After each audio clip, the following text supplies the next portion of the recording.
আমি লিখব চিঠি দেব তোমায়, পাখি পৌঁছে দিও রওজায়। আমি লিখব চিঠি দেব তোমায়,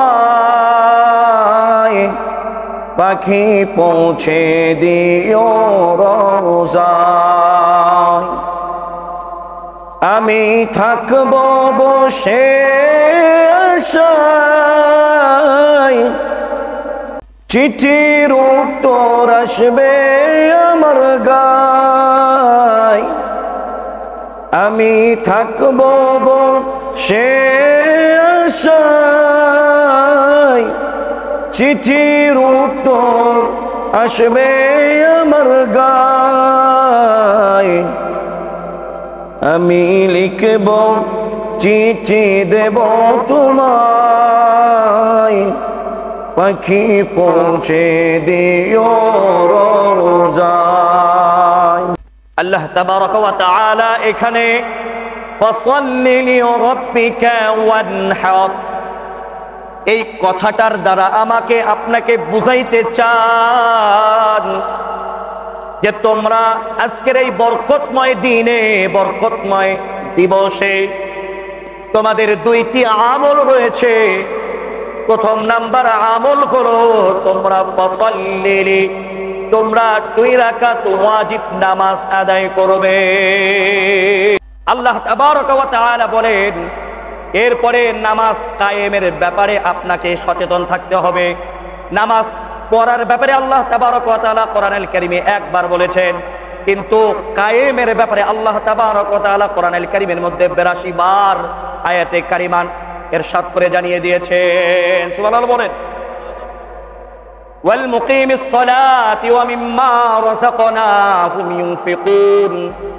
আল্লাহ তাবারাক ওয়া তাআলা বলেন তোমাকে যা রিজিক দিয়েছি, রিজিক স্বরূপ তুমি নিজেও খাও এবং হতদরিদ্র যারা গরিব মিসকিন আছে এই রিজিক থেকে তুমি তাদেরকে বিলায়া দাও। এর অর্থ হলো আপনি যখন রিজিক নিজে খাবেন, অপরকে বিলাবেন। সুরঙ্গের এক মুখে যদি আপনি দেন আর এক মুখে পাওয়ার সম্ভাবনা আছে না নাই? এইখান থেকে আল্লাহ তাবারাক ওয়া তাআলা বুঝাইতে চান, মুহাদ্দিসিন ইকরাম বলেন আপনি যখন বেশি বেশি করে দান সদকা করবেন, আপনি যখন আপনার রিজিক পাওয়ার পরে এই রিজিক থেকে মানুষের মাঝে বন্টন করবেন, আল্লাহ তাবারাক ওয়া তাআলা আপনার রিজিকটাকে আরো বাড়ায়া দিবে। এই শিক্ষা যদি আপনার মাঝে থাকে, সমস্ত ত্যাগ তিতিক্ষা, সমস্ত কোরবানি, সমস্ত মুজাহাদা সব কিছু আল্লাহ তাবারাক ওয়া তাআলা আপনার কবুল করে নেবেন। জোরে বলেন আল্লাহু আকবার। মুহতারাম হাজিরিন, এই শিক্ষা আমরা সবাই নিতে চাই তো ইনশাআল্লাহ। আলহামদুলিল্লাহ, সমস্ত প্রশংসা সে মহান রব্বুল আলামিনের জন্য, যে মহান রব্বুল আলামিন আপনাকে আমাকে দয়া করে, মোহাব্বত করে, ভালোবেসে আজকের এই বরকতময় দিনে, পবিত্রতম দিনে সালাতুল ঈদুল আযহার নামাজ আদায়ের জন্য মসজিদের পাশে আমাদের এই ময়দানে আসার, বসার, সেই সঙ্গে আমাকে কিছু কোরআন এবং হাদিসের আলোকে কিছু বলার তৌফিক এনায়েত করেছেন। এজন্য আমরা দিল থেকে মুহাব্বতে, ভক্তি ভরে, সমস্বরে কালিমাতুশ শুকর আদায় করি, বলি আলহামদুলিল্লাহ। সকলে একটু উচ্চ আওয়াজে বলি রব্বানা লাকাল হামদ, রব্বানা লাকাল হামদ হামদান কাসীরান طيبا مباركا فيه يا ربي لك الحمد كما ينبغي لجلال وجهك وعظيم سلطانك لك الحمد بالإسلام لك الحمد بالإيمان لك الحمد بالقرآن। আল্লাহ পাক রব্বুল আলামিন আমাদের আসা, আমাদের বসা, প্রত্যেকটা আমলকে যেন আল্লাহ তাবারক ওয়া তাআলা কবুল করে নেন। সকলে বলি আল্লাহুম্মা আমিন। আজকে এটা দায়িত্ব আপনার না, তো বসেন। আজকে সালাতুল ঈদুল আযহা। ঈদ মানে কি? ঈদ মানে কি? আনন্দ। ঈদ মানে কি? খুশি। আর আযহা মানে হচ্ছে কোরবানি।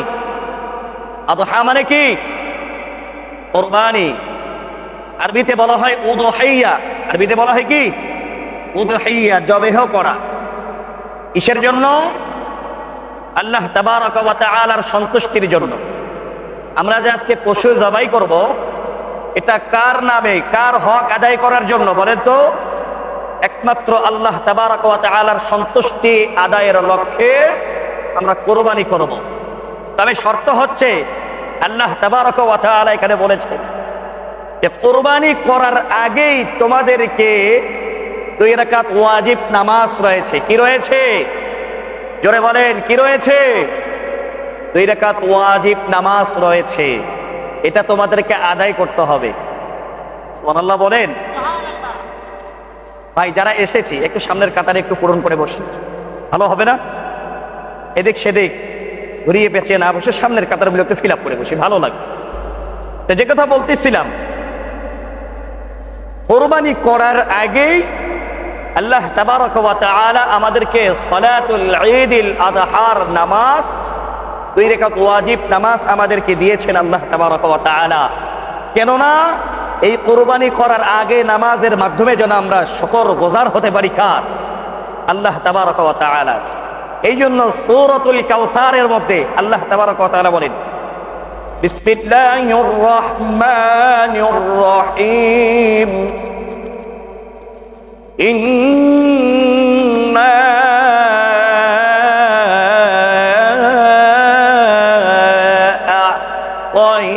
আ'তাইনাকাল কাউসার ফাসাল্লি লিরাব্বিকা ওয়ানহার। আল্লাহু আকবার বলে।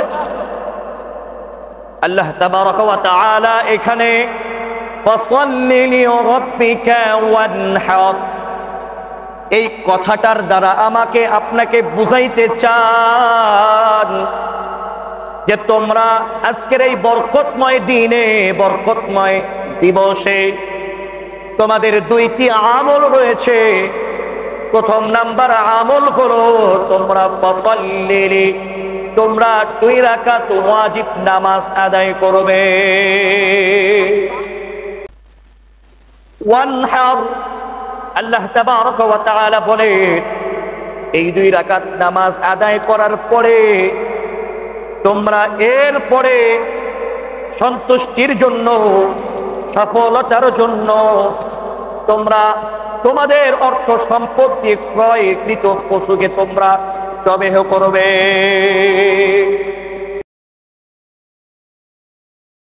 ইব্রাহিম পয়গম্বর নিরাশ হন নাই, যেহেতু ফরমান জারি করেছেন আল্লাহ তাবারক ওয়া তাআলা।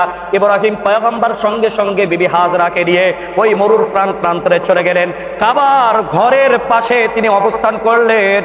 ইব্রাহিম পয়গম্বরের স্ত্রী বলতেছেন, ও ইব্রাহিম, আপনি কার হাতে আমাদেরকে সফরদ করে গেলেন? ইব্রাহিম পয়গম্বর বললেন, আমি জেনার হাতে তোমাকে সফরদ করে দিলাম, তিনি তোমার আমার আল্লাহ। জীব কারবার। এতগুলো লোক সুবহানাল্লাহর আওয়াজ কম বলেন না সুবহানাল্লাহ। যেই আল্লাহর হাতে তোমাকে সফরদ করে দিলাম। এবার বিবি হাজরা বলতেন, ইজাল্লাহ দুইনা, ও ইব্রাহিম, নিশ্চয়ই নিশ্চয়ই আপনি যার হাতে আমাকে সফরদ করে দিয়েছেন, অবশ্যই সেই আল্লাহ আমাকে কোনোভাবেই কি করতে পারেন না, মেরে ফেলতে পারেন না। ওই ইব্রাহিমের আল্লাহ, ওই বিবি হাজরার আল্লাহ, কুল কায়নাতের আল্লাহ অবশ্যই অবশ্যই আমি বিবি হাজরার খানা পিনা থেকে শুরু করে আমার যাবতীয় হাজতকে আল্লাহ তাবারক ওয়া তাআলা পূরণ করে দেবে। মুহতারাম হাজিরিন, এই দীর্ঘ সফর শেষ করার পরে আল্লাহ তাবারক ওয়া তাআলা সর্বশেষ ইব্রাহিম পয়গম্বরকে যে পরীক্ষা নিয়েছেন, 120 বছর সন্তান পাওয়ার পরে সন্তানের ফরমান জারি হলো, দূর দেশে রেখে দিয়ে আসতে হবে। দীর্ঘ 8-9টি বছর পর ইব্রাহিম পয়গম্বর যখন চাইলেন যে এইবার আমার সন্তান স্ত্রী কিভাবে আছে দেখা দরকার, ইব্রাহিম পয়গম্বর রওনা দিলেন সেই মরুর প্রান্তরে, জনমানবহীন এলাকার মধ্যে রেখে এসেছেন। ওই এলাকার মধ্যে এখন দেখতেছেন জনবসতি দিয়ে পরিপূর্ণ হয়ে গেছে, খেজুরের গাছ দিয়ে পরিপূর্ণ হয়ে গেছে। এক কথা, একটা লোকের আবাদ, একটা লোকের খাওয়ানোর জন্য, একটা লোকের থাকার জন্য যা যা প্রয়োজন ওই এলাকার মধ্যে সবকিছু হয়ে গেছে। আল্লাহ তাবারক ওয়া তাআলার কাছে পয়গম্বর ইব্রাহিম দোয়া করেছেন, রব্বানা ইন্নী আসকানতু মিন যুররিয়াতি বিওয়াদিন গায়রি যি যারউন ইনদা বাইতিকাল মুহাররাম রব্বানা লিয়ুকিমুস সালাতা ফাজআল আফইদাতাম মিনান নাসি তাহওয়ি ইলাইহিম ওয়ারযুকহুম মিনাস সামারাতি লাআল্লাহুম ইয়াশকুরুন। আয় আল্লাহ, জনমানবহীন এলাকার মধ্যে আমার শিশু পুত্র ইসমাইলকে রেখে গেলাম, আমার প্রাণের স্ত্রী বিবি হাজরাকে রেখে গেলাম। আয় আল্লাহ, এখানে কোনো মানুষ নাই, কোনো মানুষের লেলি শিকান কোনো কিছুই পাওয়া যায় না। ও আল্লাহ, তোমার হাতে সফর্দ করে দিলাম, মেহেরবানি করে তাদেরকে তাদের দেখার জন্য কিছু লোককে তাদের মুখাফেক্ষি করায় দিয়েন, এরপরে তাদের রিজিকের ফয়সালা দিয়ে দিন, এরপরে আপনি তাদেরকে সালাত কায়েমকারী বানায়া দিয়েন। এই আয়াতের মধ্যে কয়টা শিক্ষা? 3টা শিক্ষা। আল্লাহ এদেরকে সালাত কায়েমকারী বানায়া দিয়েন, এরা যেন সালাত কায়েম করাইতে পারে, প্রতিষ্ঠিত করতে পারে। আল্লাহ এদের রিজিকের জন্য যা দরকার এই রিজিকটা তাদেরকে দিন। আয় আল্লাহ, এদেরকে ধৈর্য ধারণ করার তৌফিক দান করে দেন এবং এদের প্রতি কিছু লোককে তাদের অনুগত বানায়া দিলেন। বলে সুবহানাল্লাহ। মুহতারাম হাজিরিন, 8 বছর 9 বছর পরার পরে যখন ওই জনমানবহীন এলাকার মধ্যে তাদেরকে দেখার জন্য চলে গেলেন ইব্রাহিম পয়গম্বর, যাওয়ার পরে দেখলেন শিশুপুত্র ইসমাইলের বয়স এখন 9 থেকে 10 বছর, কোন কোন রওয়ায়াতের মধ্যে এসেছে 12 বছর। কত বছর? 12 বছর। বলেন তো, সন্তান নাই নাই নাই, সন্তান নাই সন্তান নাই। কত কষ্ট করে আল্লাহ তাবারক ওয়া তাআলা সন্তান দিলেন, এটা তো ছিল একটা পরীক্ষা। এরপরে সন্তান যখন বাবার সঙ্গে কাজ করার মতো হয়ে গেল, আল্লাহ তাবারক ওয়া তাআলা সেই কথাও কোরআনে কারীমের মধ্যে জানিয়ে দিয়েছেন। আল্লাহ তাবারক ওয়া তাআলা বলেন, এই কথাটা কোরআনুল কারীমের মধ্যে এইভাবে এসেছে, ফালাম্মা বালাগা মাআহুস সা'য়া ক্বালা ইয়া বুনাইয়া ইন্নী আরা ফিল মানামি আন্নী ফাযবাহুকা ফানজুর মাযা তারা।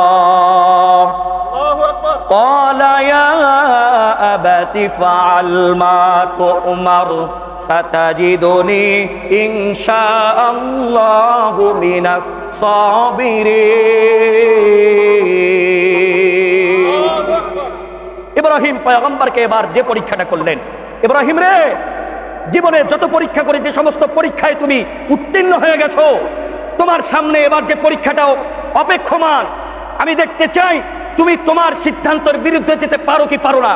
তুমি তোমার সিদ্ধান্তের ভিতরে অটল থাকো না রব যে সিদ্ধান্ত দিয়েছে সেই সিদ্ধান্তে ভাই বসেন। আল্লাহ তাবারক ওয়া তাআলা ইব্রাহিম পয়গম্বরকে এবার পরীক্ষা করলেন, কিসের মাধ্যমে? সন্তানের পরীক্ষা নিলেন। এবার ইব্রাহিম পয়গম্বর আদেশ দিলেন, ইব্রাহিম পয়গম্বর তার সন্তানকে বলতেছেন, হে আমার ইসমাইল, তোমাকে আমি যে কথাটা বলতে চাই সেটা আল্লাহ তাআলা আমাকে ফরমান জারি করেছেন। কি ফরমান? যে তোমাকে কি করতে হবে? কুরবানি করতে হবে। তুমি এতে তোমার সম্মতি কি? ক্বালা ইয়া আবাতি ফাআল মা তুমার সাতাজিদুনি ইনশাআল্লাহু মিনাস সাবিরিন। ইব্রাহিম পয়গম্বর উত্তর প্রশ্ন করলেন কি, আর ইসমাইল উত্তর দিলেন কি, যে হে আমার পিতা, আপনি যদি চান, আপনি যদি আমাকে যে ফরমান জারি করেছেন, আপনি আমাকে নিশ্চিন্তে আপনি কি করেন, এই ফরমান আল্লাহ তাআলার পক্ষ থেকে আপনি এই ফরমান কি করেন, জারি করে দেন। বলেন আলহামদুলিল্লাহ। আপনি যে কাজের মধ্যে আমাকে নিয়োজিত রেখেছেন বা শোয়াবেন, আমাকে জবাই করতে চান, ক্বালা ইয়া আবাতি ফাআল মা তুমার, অবশ্যই আপনি আমাকে ধৈর্যশীল পাবেন ইনশাআল্লাহ। সুবহানাল্লাহ বলেন। তিনি বলেন না, হে পিতা, এই 8 বছর 9 বছরে আপনি আর দেখতে আসছেন, বাল্যকালে আমাকে পাঠাইয়া দিছেন, আপনি আমরা এই বয়সে এসে আবার আপনি আমাকে জবাই করতে চান, এটা কি? দেখেন, বাপ যেমন বেটা তেমন। বাপ বলতেছে এটা আল্লাহর ফরমান, তোমার কি চিন্তা ভাবনা? বেটা বলতেছে ইয়া আবাতি ফাআল মা তুমার, আপনি অবশ্যই আমাকে ধৈর্যশীলদের অন্তর্ভুক্ত পাবেন ইনশাআল্লাহ। মুহতারাম হাজিরিন, এইখান থেকে আমি আর আলোচনা দীর্ঘায়িত করতে চাই না। এই কথার দ্বারা আপনি কি বুঝলেন? এখনো যারা আসেন নাই, আমার 2-4-5 মিনিট বিলম্ব করার মূল কারণ কি জানেন? আপনারা তো লেট করে এসেছেন, এখন অনেক লোক আসতেছে, কথা অনেক কথাই হয়ে যায়, তারপরে কিছু কথা কি, কিছু চিন্তা ভাবনা, কিছু বিষয়কে লক্ষ্য করে একটু সময় বিলম্ব করা। হাজিরিন, এত আলোচনা শুনলাম, শোনার পরে এই কুরবানির শিক্ষাটা কি, এই শিক্ষাটা আমাদের জানা দরকার আছে না? জানার দরকার আছে না? একজন মানুষের সব ত্যাগ তিতিক্ষা, সমস্ত কুরবানি আল্লাহ তাবারক ওয়া তাআলার দরবারে কবুল হয়ে যাবে যদি 4টা শিক্ষা তার ভিতরে থাকে। ভাই কথা না বলি, যদি তার ভিতরে কয়টা শিক্ষা থাকে? 4টা শিক্ষা থাকে। সূরাতুল হজের আরেক আয়াতের মধ্যে বলা হয়েছে ইন্নামা যুকিরাল্লাহ ওয়াজিলাত কুলুবুহুম ওয়াস-সাবিরিনা আলা মা আসাবাহুম ওয়াল মুকিমিস সালাহ ওয়া মিম্মা রাযাকনাহুম ইউনফিকুন। বলে সুবহানাল্লাহ। আল্লাহ তাআলা এখানে কুরবানি, আপনি 4টা 5টা 10টা কুরবানি দিলেই আপনার কুরবানি কবুল হয়ে গেল, এটা বিষয় না। বিষয়টা হচ্ছে আপনার জীবনে এই শিক্ষাগুলো থাকলে আপনার সব ত্যাগ তিতিক্ষা, সমস্ত কুরবানি আল্লাহ তাআলার দরবারে কবুল হয়ে যাবে। বলেন সুবহানাল্লাহ। শিক্ষাটা কি? ইন্নামা যুকিরাল্লাহ, আল্লাহ তাআলার নাম উচ্চারণ হওয়ার সঙ্গে সঙ্গে তার অন্তরটা প্রকম্পিত হয়ে যাবে। সুবহানাল্লাহ বলেন। যেই অন্তরে আল্লাহর ভয় রয়েছে, ওই অন্তর কোনোভাবেই কোনো খারাপির সঙ্গে থাকতে পারে না। ওয়াজিলাত কুলুবুহুম ওয়াস-সাবিরিনা আলা মা আসাবাহুম, যত বিপদ আপদ, যত বালা মুসিবত আসুক না কেন, সমস্ত বিপদ আপদ বালা মুসিবতকে ধৈর্যের সঙ্গে কি করতে হবে? মেনে নিতে হবে। আপনি যদি সবরের সঙ্গে ধৈর্য ধারণ করে থাকতে পারেন, ইন্নাল্লাহা মা'আস সাবিরিন, নিশ্চয় আল্লাহ তাবারক ওয়া তাআলা ধৈর্যশীলদের সঙ্গে রয়েছেন। ওয়াল মুকিমিস সালাহ, আল্লাহ তাবারক ওয়া তাআলা বলেন এরপরে নামাজ কায়েমের ব্যাপারে আপনাকে সচেতন থাকতে হবে। নামাজ পড়ার ব্যাপারে আল্লাহ তাবারক ওয়া তাআলা কোরআনুল কারীমে একবার বলেছেন, কিন্তু কায়েমের ব্যাপারে আল্লাহ তাবারক ওয়া তাআলা কোরআনুল কারীমের মধ্যে 82 বার আয়াতে কারিমান ইরশাদ করে জানিয়ে দিয়েছেন। সুবহানাল্লাহ বলেন। ওয়াল মুকিমিস সালাতি ওয়া মিম্মা রাযাকনাহুম ইউনফিকুন, আল্লাহ তাবারক ওয়া তাআলা বলেন তোমাকে যা রিজিক দিয়েছি, রিজিক স্বরূপ তুমি নিজেও খাও, এবং হতদরিদ্র যারা গরিব মিসকিন আছে এই রিজিক থেকে তুমি তাদেরকে বিলায়া দাও। এর অর্থ হলো আপনি যখন রিজিক নিজে খাবেন, অপরকে বিলাবেন, সুরঙ্গের এক মুখে যদি আপনি দেন আর এক মুখে পাওয়ার সম্ভাবনা আছে না নাই? এইখান থেকে আল্লাহ তাবারক ওয়া তাআলা বুঝাইতে চান, মুহাদ্দিসিন ইকরাম বলেন আপনি যখন বেশি বেশি করে দান সদকা করবেন, আপনি যখন আপনার রিজিক পাওয়ার পরে এই রিজিক থেকে মানুষের মাঝে বন্টন করবেন, আল্লাহ তাবারক ওয়া তাআলা আপনার রিজিকটাকে আরো বাড়ায়া দিবে। এই শিক্ষা যদি আপনার মাঝে থাকে, সমস্ত ত্যাগ তিতিক্ষা, সমস্ত কোরবানি, সমস্ত মুজাহাদা, সব কিছু আল্লাহ তাবারক ওয়া তাআলা আপনার কবুল করে নেবেন। জোরে বলেন আল্লাহু আকবার। মুহতারাম হাজিরিন, এই শিক্ষা আমরা সবাই নিতে চাই তো ইনশাআল্লাহ। কোরবানি যারা করব, মনে রাখি কোরবানি যারা করব সর্বপ্রথম তাদের দিল খালেস হতে হবে। মনে রাখবে আজকের এই দিবসে সবচাইতে উত্তম আমল হলো কি? এই কোরবানি করা। এই কোরবানি জমিনে পড়ার আগেই, রক্ত পড়ার আগেই আল্লাহ তাবারক ওয়া তাআলার খালেস নিয়তের কারণে এই কোরবানি আল্লাহ তাবারক ওয়া তাআলার দরবারে কবুল হয়ে যায়। বলেন সুবহানাল্লাহ। মুহাদ্দিসিন ইকরাম বলেছেন, হাদিসের মধ্যে ইরশাদ হয়েছে আপনি যে কোরবানি করবেন এর মধ্যে ফায়দা কি? ক্বালা বিকুল্লি শা'রাতিন হাসানা, আল্লাহ তাবারক ওয়া তাআলার পয়গম্বর বলে এই কোরবানির একটা পশমের বিনিময়ে একটা করে নেকি রয়েছে। বলেন সুবহানাল্লাহ। তাহলে আপনি আমি গণনা করে শেষ করতে পারবো একটা পশুর মধ্যে কতগুলো পশম আছে। মুহতারাম হাজিরিন, আবার সাহাবী প্রশ্ন করলেন তাহলে যারা ভেড়া বা দুম্বা জবাই করবে তাদের কি ফায়দা? আল্লাহ রাসূল বললেন তারাও একই সমতুল্য সওয়াবের অন্তর্ভুক্ত। বলেন সুবহানাল্লাহ। মুহতারাম হাজিরিন, সর্বশেষ কথাটা হলো সামর্থ্য থাকার পরে, এত ওয়াজ শোনার পরে, ফায়দা শোনার পরেও হাদিসের মধ্যে যে ফায়দা বলেছেন যারা কুরবানি দেয় না, মা ওয়াজাদা সাআতান লিআইয়ুদাহিয়া ফালাম ইউদাহা ফালা ইয়াহদুর মুসাল্লানা, যে ব্যক্তির সামর্থ্য আছে কিন্তু কুরবানি করে না, ওই ব্যক্তি যেন ঈদগাহের ময়দানে না আসে। নাউজুবিল্লাহ বলেন। অনেক ব্যক্তি আছে সামর্থ্য থাকার পরে কুরবানি থেকে কি হয়ে গেছে, বিরত হয়ে গেছে। সে কি মাল দিয়েছে আল্লাহ, সে বাঁচিয়েছে শয়তানের হুকুম, শয়তানের দাবিদারি করে সে এই মালকে আল্লাহর রাস্তায় খরচ করতে চাই নাই। এই জন্য আল্লাহ রসুল তাকে কি করেছেন, কি করেছেন, কি করেছেন, আল্লাহ রসুল তাকে কি করেছেন, লজ্জা দিয়েছেন, সেজন্য ময়দানে না আসে। আমি আপনাদের আর ধৈর্যের পরীক্ষা নেব না, আমার আলোচনা এই পর্যন্তই শেষ। আমার কথার মধ্যে ত্রুটি বেচ্যুতি হয়ে গেলে মাফ করে দেবেন। ওয়া আখিরি দাওয়ানা আলহামদুলিল্লাহি রাব্বিল আলামিন।